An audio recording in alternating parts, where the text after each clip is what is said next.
Salut à tous, bienvenue dans ce premier épisode de la mini-série Un livre vivant, c'est quoi? Vous avez peut-être vu la vidéo d'introduction dans laquelle je me présentais et je présentais le cadre de cette mini-série. Je suis Stéphane Villou et j'ai écrit en 2015 un livre expérimental qui s'appelle Burnout, la fin du rêve et qui va nous accompagner au fil d'une vingtaine d'épisodes qui nous interrogeront sur une autre façon de considérer le livre. Ce premier thème, il n'est pas très original, c'est la question qui s'impose généralement dès qu'on parle d'un livre autour de soi ou que l'on explique que son activité c'est l'écriture et que l'on a écrit un livre.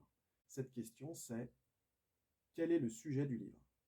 Alors c'est une question simple mais qui moi en tant qu'auteur me met toujours un petit peu mal à l'aise et je vais vous expliquer pourquoi. Quel est le sujet d'un livre? C'est un petit peu comme, à mon avis, poser la question quelle est l'essence d'une forêt? Alors si la personne, le garde forestier, vous répond c'est une forêt de chênes, ou c'est une forêt de pins, ou d'épicéas, comme on en a de plus en plus, ce qui pose d'ailleurs des tas de problèmes aujourd'hui dans l'écosystème forestier, eh bien, si c'est une forêt de, est-ce que c'est encore une forêt? Une forêt, pour moi, c'est un écosystème riche d'une biodiversité, faune, de flore, d'insectes, de climat, de paysages. Et donc, ça ne se résume pas à une essence, mais à de multiples espèces. Eh bien, ma vision du livre, elle se rapproche de cette vision naturelle. Dans un livre, pour moi, il n'y a pas un sujet, mais il y a des sujets. Voilà. Et donc, la question qui me plairait davantage, ce serait plutôt quels sont les sujets de ce livre. Si on tire la ficelle un petit peu plus loin, on pourrait poser la question quels sont les sujets évoqués par l'auteur, et on pourrait poser la question quels sont les sujets qui ont touché le lecteur. Alors parfois il va y avoir un recouvrement plus ou moins important, et puis parfois il ne va pas y avoir de recouvrement. Hein. C'est ce qui peut expliquer que la rencontre, elle ait lieu ou pas à travers la lecture. En effet, mon expérience m'a montré que chaque lecteur va être touché d'une façon très personnelle par la lecture d'un livre.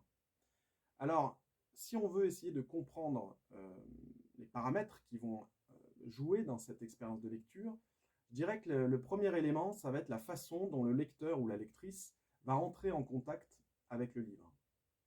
Il est évident que si c'est un livre qui a été conseillé par un thérapeute, on ne va pas avoir la même entrée que si c'est un livre qui a été partagé au fil d'une conversation avec un ami. Ou si c'est un livre qu'on a trouvé dans une boîte à livres. Ou si c'est un livre qu'on a acheté suite aux recherches sur Internet. Ou, enfin, la liste est très longue de possibilités de rencontrer un livre. Alors, effectivement, je trouve que c'est important, en tant que lecteur et lectrice, de se poser la question lorsqu'on achète ou lorsqu'on ouvre un livre, de nos attentes de lecture. Parce qu'on n'a pas toujours conscience de ces attentes, mais elles sont souvent très présentes. Certains lecteurs ont une attente de solution. Ils achètent ou ils ouvrent un livre en espérant trouver une solution à un problème.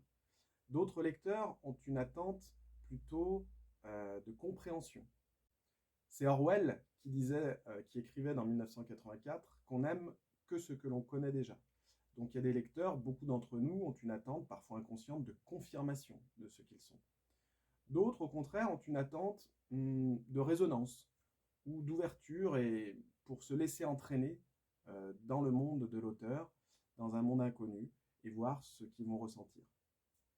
J'ai remarqué que souvent la posture automatique, c'est pas celle de s'ouvrir au ressenti, mais c'est plutôt celle d'évaluer et d'essayer de contrôler la façon dont on chemine. Cela étant, j'aime à penser qu'il n'y a pas de rencontre fortuite et qu'on ne rencontre pas un livre par hasard. La question qui nous intéresse dans cet épisode est donc quel est le sujet du livre? Alors le mot sujet peut être pris dans plusieurs acceptions. Le sujet, la personne, ou le sujet donc qui va être traité, la thématique. Alors le sujet, la personne, elle est intéressante puisqu'on s'est intéressé au lecteur. Intéressons-nous maintenant à l'auteur. Et un auteur, lui, effectivement, il a un élan, il a quelque chose, une dynamique qui le pousse dans l'écriture. Et il a une posture aussi.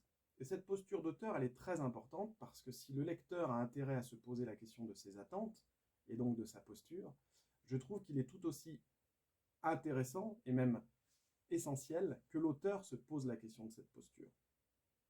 Alors moi, dans mon écriture, on le verra dans un prochain épisode, j'ai essayé de ne pas imposer ma posture, de ne pas imposer mon sujet, mais on ne peut pas non plus l'effacer. Hein. Nous ne sommes que des hommes. Alors dans le livre Burnout, la fin du rêve, on reviendra sur la couverture ultérieurement, il y a donc le nom de l'auteur, Stéphane Villou, et le titre, qui est séquencé en deux parties, Burnout et la fin du rêve. Et donc on comprend Stéphane Villou, Burnout, la fin du rêve, la feuille de route qui va être proposée par l'auteur à travers un récit. Et dans ce récit, je vais composer à la manière d'un tableau une mosaïque de sujets. En tout cas, c'était mon intention. Alors, comme sujet, on va retrouver effectivement le récit d'un épuisement général, ce qu'on appelle un burn-out. On va retrouver aussi une période de ma vie et dans une époque donnée. À travers cette expérience, il va y avoir une proposition de cheminement à la rencontre de soi et aussi à la rencontre d'une génération et d'une société qui est peut-être en burn-out.